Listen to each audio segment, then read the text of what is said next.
njeriu gjatë kësaj sezone duhet t'i ketë parasysh disa gjëra të cilat duhet t'i veprojë në Ramazan. Prej tyre është ajo cilën Allahu xhalla wa ala e ka obliguar, pra është agjërimi i Ramazanit, agjërimi i këtij muaji.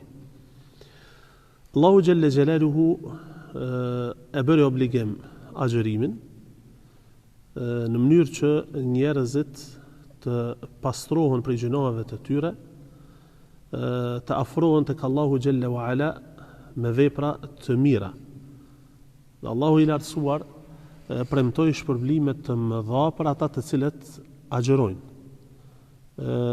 Çdo vepre e Allahu i lartësuar ja ka vendosur, themi kështu, edhe çmimin e saj.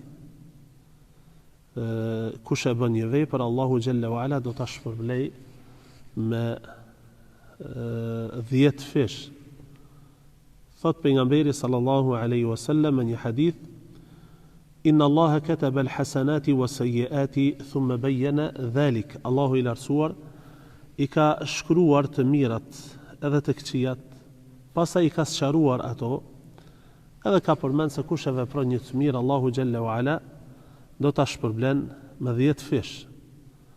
Përveç agjërimit, gjegjesisht durimit, e që siç kemi shpjeguar disa herë, se agjërimi është durim apo pengim apo stopim prej disa gjërave që Allahu xhalla wa ala në esencë i ka lejuar, mirë po stopim i vetes, agjërim konsiderohet stopim i vetes prej këtyre gjërave të lejuara jashtë Ramazanit, e që në Ramazan njeriu duhet ta stopoj apo ta ndaloj veten prej agimit të vërtetë deri me perëndimin e diellit, që në fakt edhe agjërimi në veten e tij ngërthen kuptimin e sabrit apo durimit.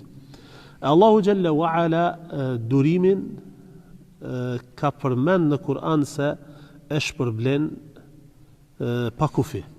Thot Allahu i lartësuar: Innama yuwaffa as-sabiruna ajrahum bighayri hisab.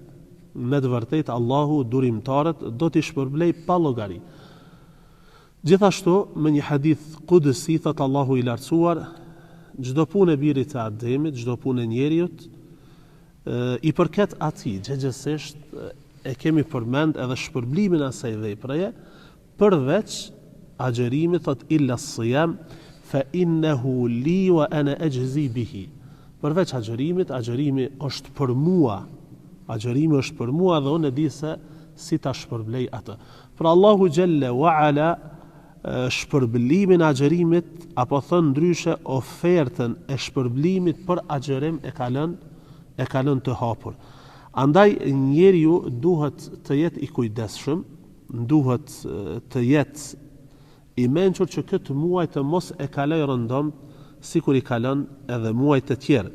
Mirë po, përderisa Allahu xhalla wa ala këtë ofertë e ka lënë të hapur, edhe ne duhet të garojmë për këto punë të mira gjatë këtij sezoni, në mënyrë që të afrohemi te Allahu xhalla xjalaluhu të pastër prej mëkateve dhe të arrijmë shpërblimet të cilat Allahu i ka premtuar për besimtarët.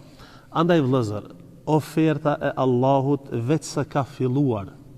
Oferta e Allahut veç se ka filluar, a ka kush i përgjigjet Allahu xhalla wa ala në ofertën e tij?